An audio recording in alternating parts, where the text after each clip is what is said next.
a friend who lived in our basement, and Bob's cars with strange graffiti, NZ symbols, hangman, etc., egged our house, slashed Nick's tires.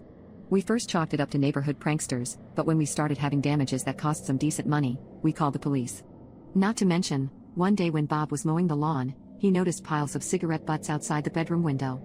The police came out, pretty much did nothing but take a report, and told us to perhaps invest in car alarms and some brighter floodlights for the driveway. A few weeks after this at 2:30 in the morning I got a call on my cell. It was the police in a neighboring town. They had picked up someone who had my ID on him, someone named Craig. When they asked why he had someone else's ID on him, he claimed I was his girlfriend. The cop called me because my name had popped up that I'd filed a police report for theft. I assured the cops I'd never heard of him before, and was told that I could pick up my ID at the police station within the next few days. Things really started to escalate at that point, but I still didn't make the connection that perhaps these incidents were related. I started getting strange messages on MySpace as well as on Facebook, from clearly fake accounts with long-winded messages which were centered around me that made no sense. This person started messaging friends of mine as well. I deleted MySpace and blocked the person on Facebook, but new accounts kept getting created. Somehow this person got my email address and started sending emails as well. I had no idea who this person could be, but they seemed to know details about me that indicated that this was either someone I knew, or knew someone I knew. The messages weren't overtly threatening, but creepy enough to where I started becoming uncomfortable, especially when he mentioned liking my red painted toes. They were red. One night, my friend Lauren and I were sitting on the couch watching TV. Bob, Lauren's husband, and a few other friends had gone out for the night. As we're sitting around chilling, we hear something that sounds like someone shaking the garage door. I go and check the garage, but nothing seems out of the ordinary. We had occasional issues with raccoons, so I chalked it up to that. But the noise keeps continuing.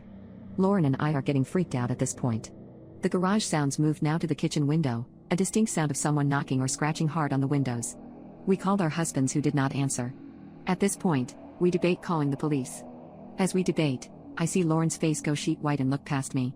I spin around, and I can see the locked, fortunately, handle to the front door wiggling. We were seated near the kitchen, and we jumped up. Lauren grabs a knife from the butcher block on the counter. I grab a small hammer from the junk drawer. We book it to the back of the house where the bedrooms are, cell phone in hand, and lock ourselves in one of the bedrooms and call the police. The dispatcher tells us to stay on the line, move furniture in front of the door if possible, and the police are on the way. We shove a dresser in front of the door, knife and hammer in hand. We agreed if this a-hole was going to come in, he might be bigger or stronger than us, but we're not going down without a fight. We plan, if he gets in before the cops, I go for the dome with the hammer, she goes somewhere else with the knife. Cops show up, banging on the front door, shouting police. We can see the red and blue lights through the window. We leave the room, let the cops in. They find no signs of anyone present or evidence of an attempted break-in. They take a report. In the meanwhile, our husbands finally call us back. They come home and the cops leave. Flash forward a few months. A very close friend of ours, Sean, was renovating his apartment and needed a place to crash along with his girlfriend. Bob and I decided he could stay in the third bedroom in our house. The first night Sean stays with us, we are awakened at 2 in the morning by Sean screaming at someone. Bob and I jump out of bed and rush into the hall, and to Sean's room. Sean and his girl are wide awake, lights on, looking totally freaked out. The screen is sliced, and flopping in the wind. Sean told us he woke up to someone using what he thought was a knife on the screen and started climbing in through the window. We call the cops, they come out and take a statement.